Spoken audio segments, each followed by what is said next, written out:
Elijah Graves stood frozen in his cabin doorway, staring at the woman who had just spoken her name.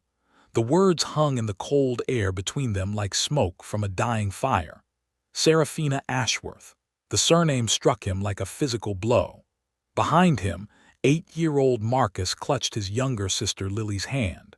Both children peered around their father's legs at the stranger. She was tall, strong-shouldered, with skin the color of rich earth and eyes that held secrets. Her worn leather coat and mountain boots marked her as the woman they called too wild.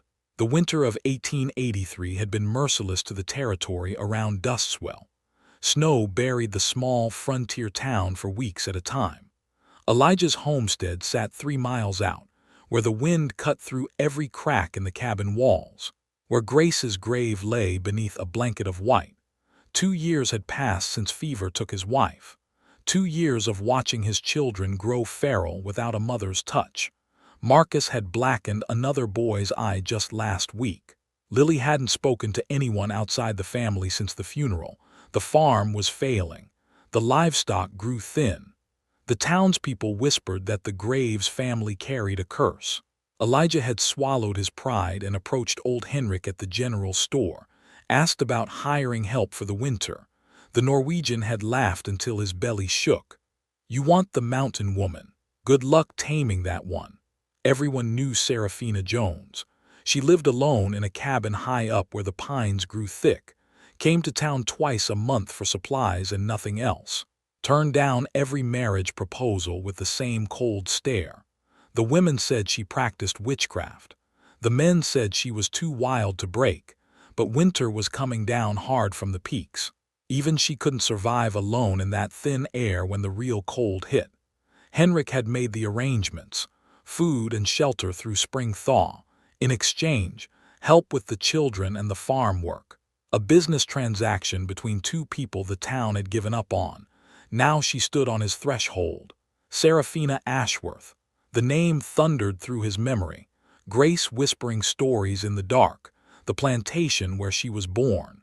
The master's name carved into her childhood nightmares. Ashworth. Always Ashworth. Elijah's hands trembled. He gripped the doorframe to steady himself. Seraphina's brow furrowed. She shifted her travel pack to her other shoulder. "You having second thoughts?" Her voice carried the mountains in it, whined through pine needles. He forced himself to breathe. "No, come in." She stepped past him into the cabin's warmth. Her eyes swept the modest space. The stone fireplace where embers glowed. The rough-hewn table where the children took their meals. Grace's rocking chair in the corner, empty for 2 years. Marcus and Lily hung back near the fireplace. Seraphina crouched down to their level. "I'm Seraphina. You must be the brave ones who have been taking care of your papa." Lily buried her face against Marcus's shoulder. The boy straightened his spine. "We don't need taking care of." "Course not. Strong as you are, I bet you could teach me a thing or two about mountain living." Something in her tone made Marcus's defensive posture soften. Seraphina rose and turned back to Elijah. He was staring at her with an expression she couldn't read, fear mixed with something else. Recognition, maybe. "The children's room is upstairs. You can take the back room down here." He showed her to a small space behind the kitchen. A narrow bed, a chest for her belongings, a window that looked out toward the mountains she'd called home. Meals at sunrise and sunset. Children do their letters after breakfast. Rest is up to you. She nodded, set her pack on the bed. "Mr. Graves," he stopped in the doorway. "What happened to their mother?" The question hung between them. Outside, wind rattled the shutters. "Fever, 2 winters past." "I'm sorry." He left her to settle in. Returned to the main room where his children waited by the fire. Marcus's face was tight with worry. Lily had found her voice. "Is she staying, Papa? Through the winter? Will she leave like Mama did?" The question cut deep. Elijah pulled his daughter close. "Mama didn't want to leave. This is different." But nothing felt different. Everything felt dangerous and familiar at once. The way Seraphina moved through the cabin, the way she hummed under her breath while unpacking, the way the firelight caught her profile. Grace had told him about her sister, sold away when they were babies. A girl with the same eyes, the same stubborn chin, the same birthmark shaped like a crescent moon on her wrist. He watched Serafina roll up her sleeves to wash her hands in the basin. There, pale against her dark skin, was the mark Grace had described 100 times. His dead wife's sister had walked into his cabin, spoken the name that haunted Grace's dreams, and he was the only one who knew. Outside, the wind picked up. Snow began to fall again. The long winter stretched ahead of them all. That first night, Elijah lay awake listening to the wind. Down the hall, Serafina moved quietly in her room. The floorboards knew her weight now. The cabin had accepted another heartbeat. He stared at the ceiling beams Grace had helped him raise. Her voice echoed in the darkness. Stories told in whispers after the children slept. The plantation house with its white columns. The master who took what he wanted from the women in the quarters. The sister torn from her arms when they were barely old enough to walk. Her name was Sira, Grace had whispered. She had my eyes, my stubborn chin, and this mark. Grace had traced the crescent scar on her wrist. We both had it. Mama said it meant we'd find each other again someday. Grace died believing that someday would never come. Morning brought the sound of Serafina in the kitchen. Elijah found her stoking the fire, coffee already brewing. She moved through the space with quiet efficiency. No wasted motion. No unnecessary noise. Marcus appeared at the top of the stairs, hair standing in all directions. Lily followed, thumb in her mouth despite being too old for it. "Morning," Serafina said.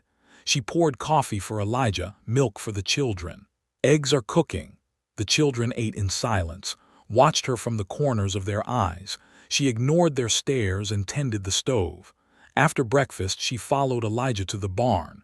The milk cow was off her feed. The chickens had stopped laying. 2 years of half-hearted farming showed in every sagging beam and broken fence rail. Serafina ran her hands over the cow's flanks, checked her eyes and teeth. "When's the last time she had fresh hay?" Elijah's jaw tightened. "Hay's expensive." Not as expensive as losing her. She was right. He knew she was right. That made it worse. They worked through the morning in careful silence. She mucked stalls while he mended harness. Every now and then she hummed under her breath, a melody that stopped his hands mid-motion. Grace's lullaby, the one she sang to the children when storms came, when fever burned through their small bodies, when the world felt too big and dangerous for little hearts to bear. The tune died on Serafina's lips when she noticed him staring. Something wrong? No, nothing. But everything was wrong. Everything was impossible and true at the same time. At midday, they returned to the cabin. The children had spread their school books across the kitchen table. Marcus struggled with his letters. Lily drew pictures in the margins of her slate.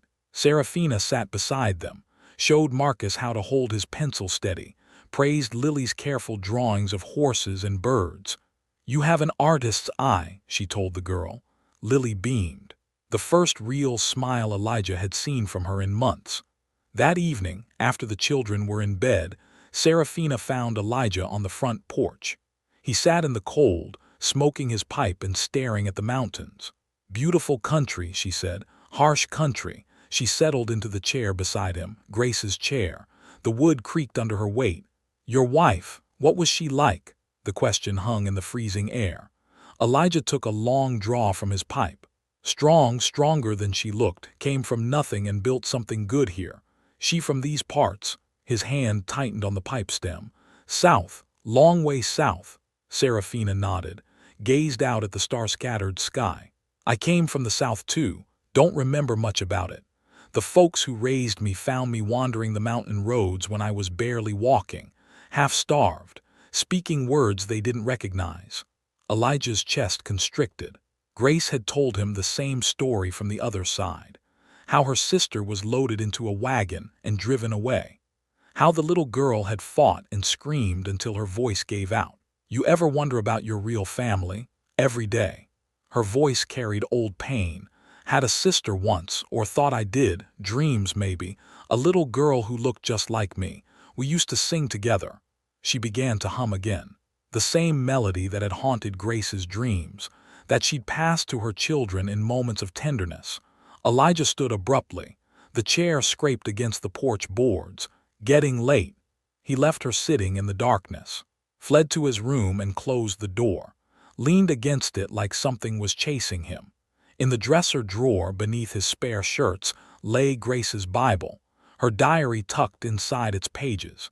He'd read those entries 100 times, memorized every word about the sister she'd lost. Sierra had my birthmark, the crescent moon on her wrist. Mama said it meant we were bound together across any distance. Elijah's hands shook as he turned the pages, found the entry from their wedding night. I dreamed about Sierra again. She was grown up now, beautiful and strong, living free somewhere in the mountains. Elijah says dreams can come true if you have faith enough. I want to believe him. The diary slipped from his fingers, hit the floor with a soft thud. Down the hall, Serafina was still humming. The sound drifted through the cabin walls, wrapped around his heart and squeezed until he couldn't breathe. Grace's sister was sleeping under his roof, caring for Grace's children, bringing life back to the home they'd built together, and he was the only one who knew the truth. Outside, the wind picked up, rattled the windows in their frames, carried secrets through the mountain passes where they could do no harm. But secrets had a way of finding their way home, of demanding to be spoken aloud. Elijah pressed his face against the cold window glass, watched clouds gather over the peaks. A storm was coming. He could feel it in his bones. 3 weeks passed. The cabin found its rhythm. Serafina rose before dawn to tend the fire. Elijah worked the frozen ground, preparing for spring planting. The children grew less guarded, more willing to laugh. But the weight of unspoken truth pressed down on Elijah's shoulders. Every shared meal, every quiet evening by the fire, every time Serafina hummed Grace's lullaby without knowing its history. On a bitter February morning, she found him splitting wood behind the barn. His axe bit deep into the oak. Splinters flew in all directions. "The children are asking questions," she said. He buried the blade again, muscles straining against the stubborn grain. "What kind of questions?" "About their mother, about me, whether I'm staying past winter." The axe stuck halfway through. Elijah worked it free with sharp, violent motions. "What did you tell them?" "That I don't know." He set another log on the chopping block, raised the axe high. "Maybe you should." The words hit harder than any blade. Serafina stepped closer. Her breath made clouds in the cold air. "I've been thinking about my past, about the family I lost." Elijah's hands froze on the axe handle. "Sometimes I catch you staring at me, like you've seen a ghost." He lowered the tool, faced her across the scattered wood chips. "Maybe I have." "What's that supposed to mean?" The question hung between them, raw and demanding. Elijah's throat worked but no words came. A shout from the house broke the moment. Marcus came running through the snow, tears streaming down his face. "Papa, something's wrong with Lily." They found the girl curled in Grace's rocking chair, burning with fever. Her small body shook with chills that wouldn't stop. Serafina knelt beside the chair, pressed her palm to Lily's forehead. The child's eyes were glassy, unfocused. "How long has she been like this?" "Just started," Marcus said. "She was drawing, then she fell over." Serafina's face went grim. She'd seen this before. The sudden onset, the rapid climb of temperature, the same fever that had taken Grace. "Get me cool water, clean cloths. And that bottle of willow bark tea from my room." Elijah stood frozen, watching history repeat itself. The same chair, the same helpless terror. "Elijah!" Serafina's voice cut through his paralysis. "I need you here, not lost in whatever's haunting you." He moved then, fetched water from the well, helped strip Lily's sweat-soaked clothes, watched Serafina work with steady hands and quiet confidence. She brewed teas from herbs that grew wild in the mountains, bathed Lily's burning skin with cool water, sang softly while the child drifted in and out of consciousness. The same lullaby Grace had hummed, but Serafina added verses Elijah had never heard, words in a language that sounded familiar but strange. "Where did you learn that song?" "My mama, the one who raised me in the mountains. She said it came from the old country, Before the ships brought us here, night fell. Lily's fever climbed higher. Serafina never left her side, changed the cooling cloths, spooned medicine between cracked lips, sang the ancient words that seemed to reach something deep inside the child. Elijah paced the cabin. Marcus curled up on the floor beside his sister's chair, refused to leave even when exhaustion made his eyes heavy. "She's not going to die, is she?" the boy whispered. Serafina's hand stilled on Lily's burning forehead. "Not if I can help it." The fever broke near dawn. Lily's breathing eased. Her skin cooled. She opened her eyes and asked for water in a voice small as a bird's. Serafina helped her drink, smoothed the damp hair from her face. Marcus finally let himself sleep. Exhaustion pulled him under where he lay on the floor. Elijah found Serafina on the front porch. She sat in Grace's chair, staring at the mountains. Her hands trembled with delayed shock. "You saved her. Maybe, fever's unpredictable, could come back. You knew what to do, the herbs, the songs." She nodded, pulled her shawl tighter against the morning cold. "Lost my mama to fever when I was 12. Learned everything I could after that. Swore I'd never watch someone die from something I might have prevented." Elijah sat beside her. The porch boards creaked under his weight. "My wife died the same way, same fever, same chair." "I figured." They sat in silence, watched the sun climb over the peaks, paint the snow-covered valley in shades of gold and pink. "You blame yourself," Serafina said. "Should have done more, found better medicine. Taken her to Denver. Sometimes doing more just means holding on longer, doesn't change the ending." Her words carried the weight of experience, of losses that had shaped her into someone who could face death without flinching. "The children are lucky to have you," she said. "They're lucky to have you too." Something shifted between them, an understanding that went deeper than words. They'd both lost people they loved. Both carried guilt that wouldn't fade. Both found themselves responsible for young lives that depended on their strength. A rider appeared on the road, moving fast through the morning light. Elijah squinted against the sun's glare, recognized Henrik from the general store. The Norwegian pulled up in front of the cabin. His horse's sides heaved from the hard ride. "Elijah, Miss Jones." He tipped his hat. "Got news from town. Stranger came through yesterday, asking questions about folks with the Ashworth name." Serafina went still. "What kind of stranger?" "Well-dressed man, southern accent, said he was looking for family members, had money to pay for information." Elijah's blood turned to ice. He'd heard stories about men who hunted down former slaves, claimed they were still property under old laws, dragged people back to places they'd fought to escape. "Anyone tell him anything?" Henrik shrugged. "You know how folks talk, especially when there's money involved." The Norwegian rode away, left them sitting in the cold morning air. The mountains suddenly felt less like protection and more like walls closing in. Serafina stood, walked to the porch rail, gripped the weathered wood until her knuckles went white. "I should go." "No." The word came out harder than Elijah intended. She turned to face him. Something dangerous flickered in her eyes. "You don't understand what you're risking. What having me here could cost your family. I understand plenty." Do you really?" She waited for an answer he couldn't give, not without revealing everything he'd kept hidden, all the truth that burned inside him day and night. Inside the cabin, Lily called for water. Her voice was stronger now. The fever had passed but left her weak as a newborn. Serafina moved toward the door, stopped when Elijah caught her arm. "We'll figure this out." "Will we?" The question held more than worry about mysterious strangers. It held all the unspoken tension that had been building between them, all the secrets that stood like walls between what was and what might be. She went inside to tend the child, left Elijah alone on the porch.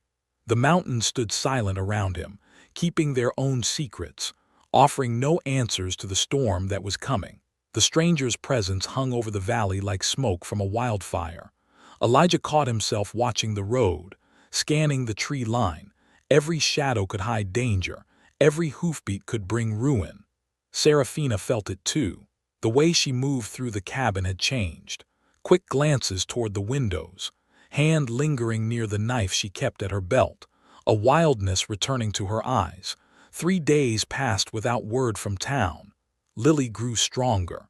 Color returned to her cheeks, but the threat of the unknown rider made every small joy feel fragile. On the fourth morning, Elijah found Serafina in the barn. She was treating a cut on the old mare's leg. Her hands worked with practiced gentleness. The horse stood calm under her touch. "She got tangled in the fence wire," Serafina said without looking up. "Deep gash but clean, should heal fine." Elijah moved closer, watched her fingers probe the wound, check for embedded debris. The same careful attention she'd given Lily during the fever. "You have a gift with healing. Mountain folk taught me. Said my hands carried something special." She pressed a poultice against the cut.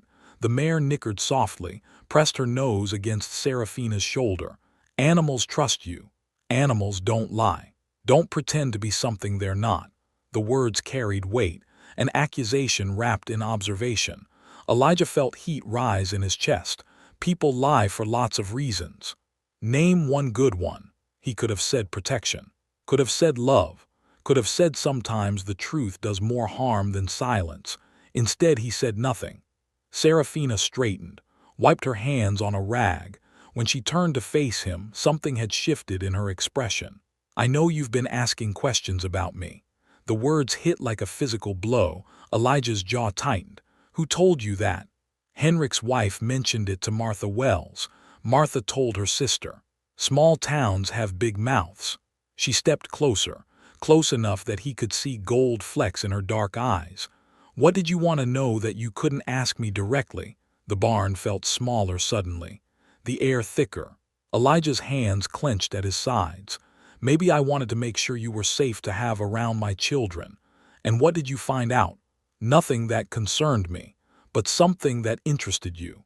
They stood facing each other across the hay-scattered floor. The mare watched with liquid eyes, sensing tension in the air. "Everyone has a past," Elijah said finally. "Some pasts are more dangerous than others." Before he could respond, Marcus came running into the barn. His face was flushed with excitement and fear. "Papa, there's people coming, a whole bunch of them." Elijah followed his son outside. A group of riders approached from town, 8 men on horseback. Led by Jacob Morse, who owned the largest spread in the valley. They pulled up in front of the cabin. Morse dismounted. His face was set in hard lines. The other men stayed mounted, hands resting easy on their gun belts. "Elijah." "Miss Jones." Serafina had emerged from the barn. She stood straight-backed, chin lifted, every inch the mountain woman who'd never bent to any man's will. "Jacob," Elijah said, "what brings you out here?" "Concerned citizens. We've been talking about your arrangement here." "What about it?" Morse glanced at Serafina. His eyes held the cold judgment of a man who decided someone else's fate. "This woman's brought trouble to our valley. Stranger asking questions, offering money for information about folks who should be left alone. That's not her fault, isn't it?" One of the other riders spoke up, Tom Bradley, whose farm bordered the town limits. "Why's someone looking for her if she's got nothing to hide?" Serafina stepped forward. Her hand didn't move toward her knife, but the threat was there, coiled in her posture. "I've got nothing to hide from anyone in this valley." "Maybe not from us," Morse said, "but that stranger's still asking questions, still offering money. Sooner or later someone's going to take it." "What are you suggesting?" "That you move on. Find somewhere else to winter, before this gets complicated for all of us." The words hung in the cold air, a threat wrapped in neighborly concern. Elijah felt anger rise in his chest, hot and clean. "She's staying." The finality in his voice surprised everyone, including himself. "Elijah," Morse said carefully, "think about your children. Think about what association with the wrong people could cost them." "I am thinking about my children. They need her. They need stability, safety, not whatever trouble she's running from. The only trouble here is you men riding onto my land and making demands." Morse's face darkened. The mounted men shifted in their saddles. Hands moved closer to weapons. "We're trying to be reasonable." "Then be reasonable somewhere else." For a moment, violence hung in the air between them. Elijah could feel it building, the moment when words would give way to action. Then Seraphina spoke. "I appreciate the concern, but I can take care of myself." Her voice was calm, steady, but Elijah heard the mountain wildness underneath. The part of her that had never been tamed. Morse studied her face, looking for weakness, finding only strength.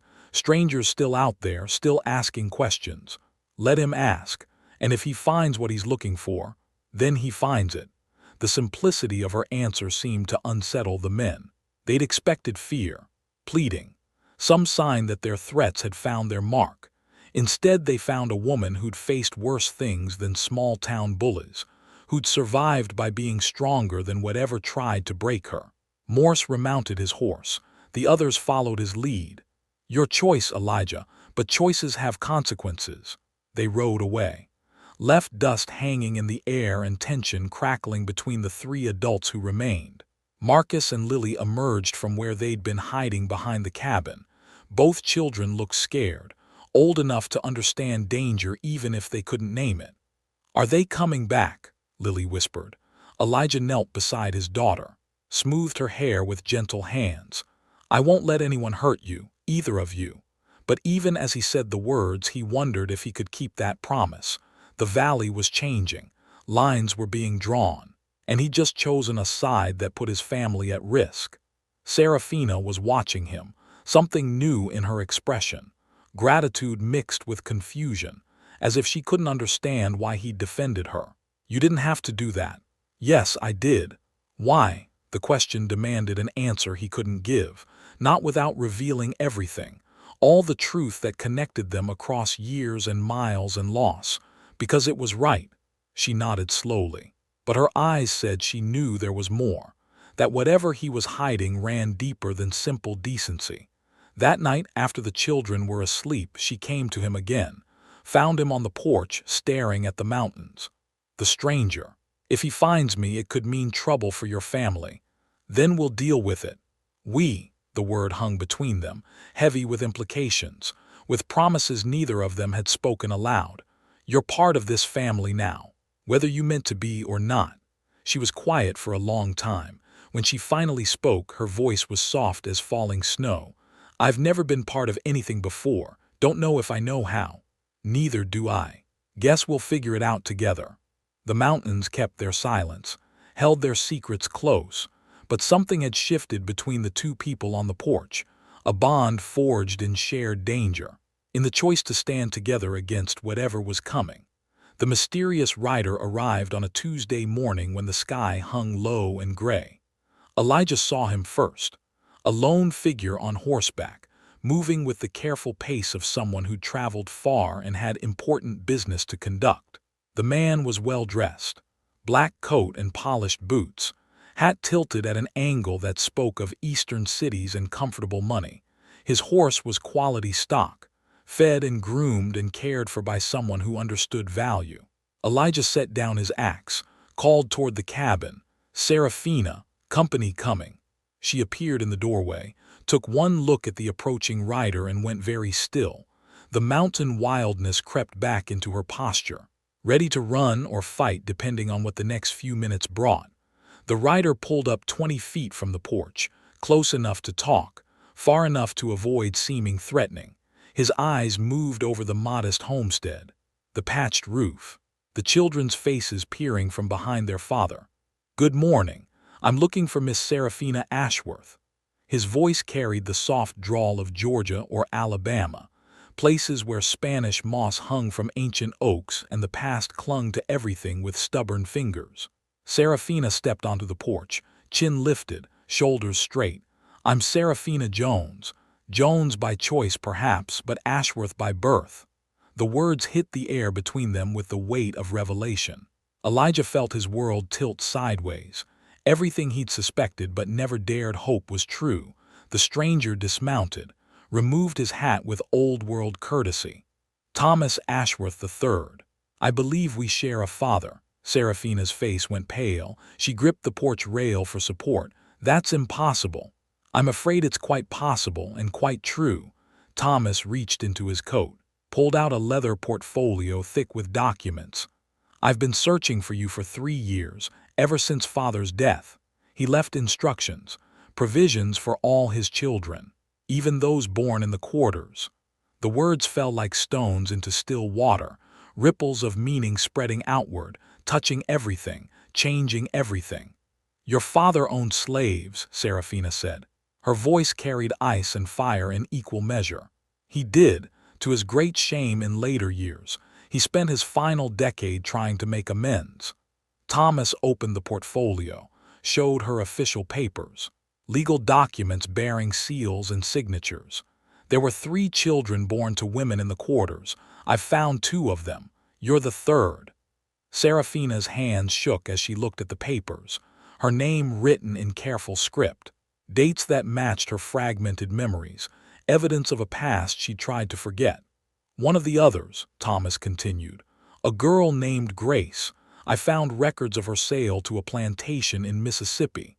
Elijah's blood turned to ice.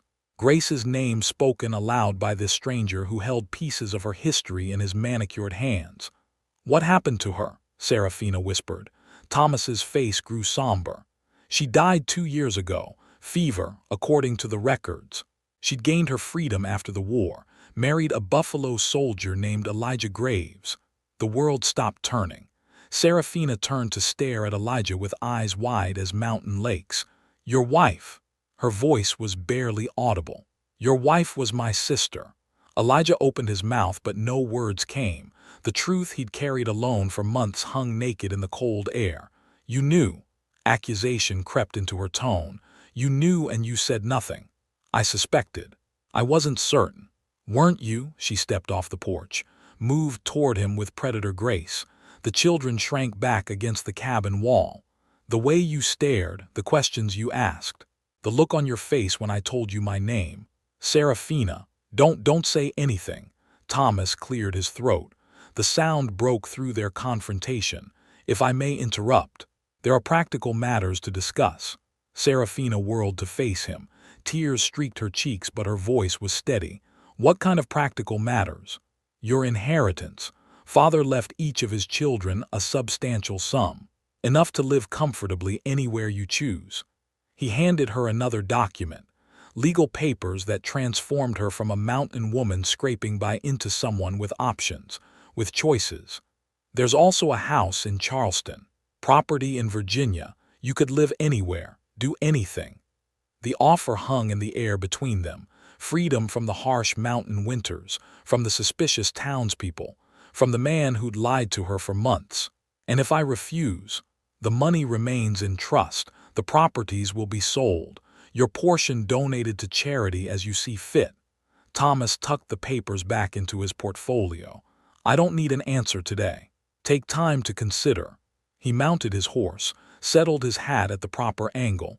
I'll be staying at the hotel in town for the remainder of the week if you have questions. He rode away, left them standing in the wreckage of everything they'd thought they knew. Serafina turned on Elijah. Her face was a mask of betrayal and rage. How long have you known? Since the first night, when you said your name, and you said nothing. I wasn't sure how. How about the truth? How about honesty? She began to pace, energy crackling around her in dangerous waves. All those times you stared at me. Was it me you were seeing, or her? Both, neither, I don't know. That's not good enough. Marcus stepped forward. His young face was confused and frightened. What's happening? Why is everyone angry? Serafina knelt beside him. Her voice gentled when she spoke to the child. Your mama and I were sisters. Your papa knew but didn't tell us. Why didn't he tell? Out of the mouths of babes. The question Elijah couldn't answer for himself. Sometimes grown-ups make mistakes, Serafina said. Even when they mean well. She stood, faced Elijah across the space that now felt wide as a canyon. I need time to think. Serafina, please. Time, away from here.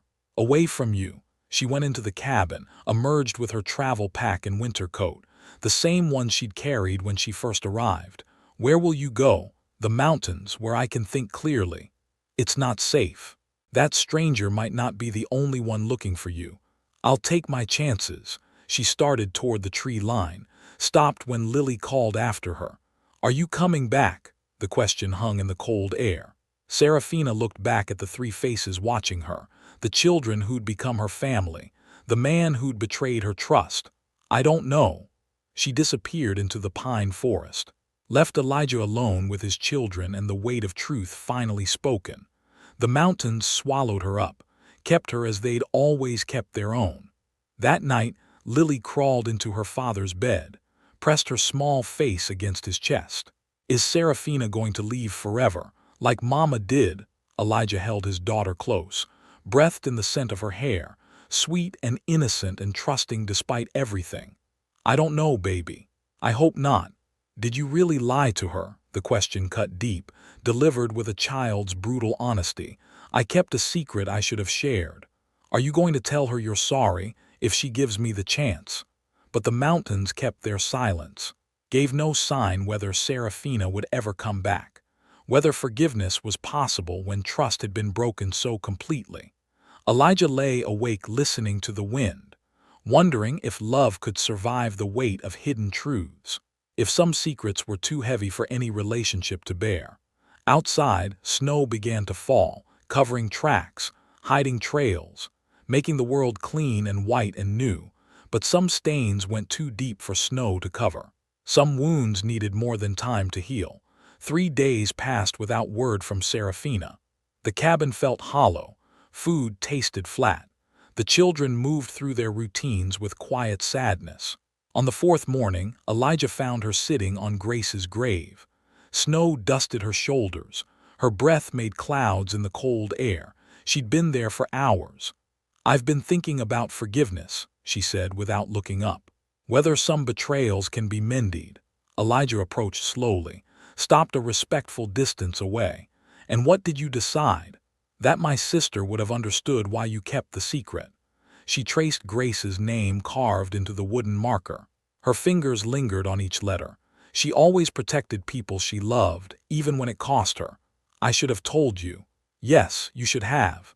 The admission hung between them, simple and true and painful. But I understand why you didn't. The truth was too big, too complicated. She stood, brushed snow from her coat. For the first time in days, she looked directly at him. I met with Thomas yesterday, in town. Elijah's chest tightened. What did you decide?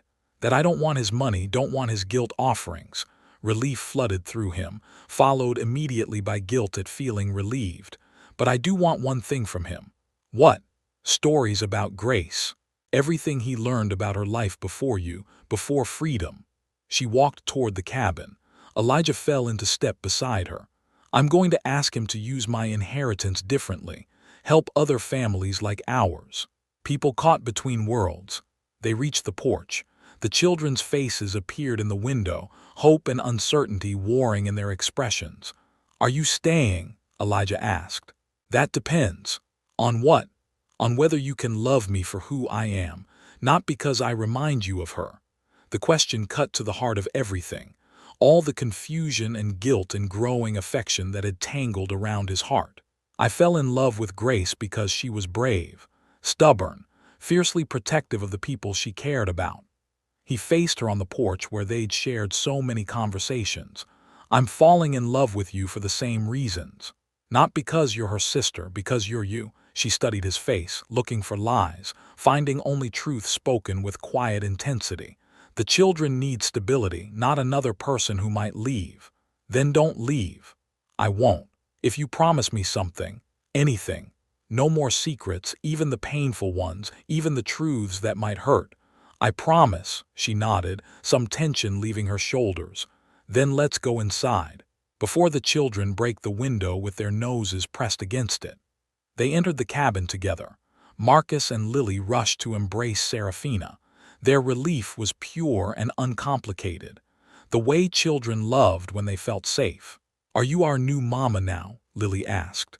Serafina looked at Elijah over the child's head, a question in her eyes. If that's what you want, he said. If that's what we all want. I want it, Marcus said firmly. You make Papa smile again. And you sing Mama's songs, Lily added, but with new words too. The truth of it settled around them, not replacing what had been lost, adding to it, building something new on foundations of shared grief and growing love. That evening, Thomas came to the cabin, brought documents to sign, legal papers that would transform Serafina's inheritance into a fund for displaced families. "You're certain about this?" he asked. "It's a substantial sum." "I'm certain." She signed her name with steady strokes, Serafina Jones, the name she'd chosen for herself. Thomas gathered the papers, prepared to leave. "For what it's worth, I think Father would be proud. This is better than anything he envisioned." After he left, they sat by the fire. The children played quietly on the floor. Serafina hummed Grace's lullaby while she mended one of Marcus's shirts. "Will you teach me the rest of it?" Elijah asked. "The verses Grace never knew. They're in the old language. The words our grandmother spoke. Then teach me those too." She began to sing softly, words that connected them to ancestors who'd survived unimaginable hardships, who'd passed down songs as inheritance, music that traveled wherever their children traveled. Spring came early that year. The snow melted in rushing streams down the mountainsides. The ground thawed enough for planting, for building, for growing things that would take root and flourish. Elijah and Serafina were married in April, a simple ceremony with the children as witnesses. No preacher was available who would perform the service, so they spoke their vows to each other under the open sky. The townspeople gradually accepted what they couldn't change. Serafina's generosity with her inheritance bought tolerance, then respect, then genuine affection from families she helped through hard times. She established a clinic in town, treated injuries and illnesses with mountain remedies passed down through generations, delivered babies and eased the passing of the old, became someone people turned to in their darkest hours. The cabin expanded, new rooms for the growing family, a larger kitchen where neighbors gathered for meals and conversation, space for the children Serafina and Elijah hoped to have together.